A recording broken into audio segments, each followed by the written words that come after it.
Che ne dite di andare a cercare una carobera? Ciao, mi sai dire che cos'è una carobera? No. No. No. Non lo so, non lo so. No, mi dispiace. Carobera? No.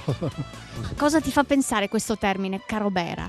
Non dolce, no? Una cosa troppo stravagante, ho la mente un po' troppo contorta, sì. Le carrube sono alberi da noi in Puglia, sono frequenti, sono quelli che mangiano i cavalli. Un'imbarcazione oppure qualcosa che abbia a che fare con le strade. Una barca. Una barca? No.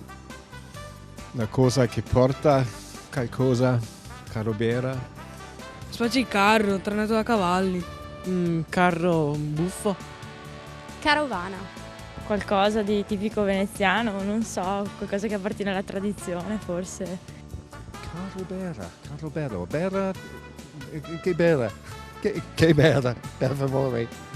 Non so, qualcosa di architettonico, non so, un tipo di decorazione di un palazzo, qualcosa. Casa, palazzo, robera. C'è una carobera adesso vorrei dire che fosse come un magazzino, no? Una carobera, una casa. La carrobera è una casa che va a tocchi.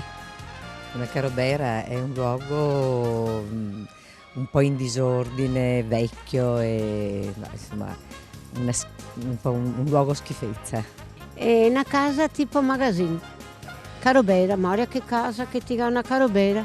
Una casa disastrata, rotta, sporca. Così. A Venezia ce ne sono? Troppi. Si può dare della carobera anche, non so, una persona? Sì, si può dire che a qualunque persona, a qualunque roba, quasi brutta, decrepita, come me che so di andare, che sono anziana, e se una vecchia decrepita, ti che dici? Ti capito? Ti che dici carobera? Sì, in veneziano, sì. Certo che anche una carobera ha il suo fascino, a tra poco.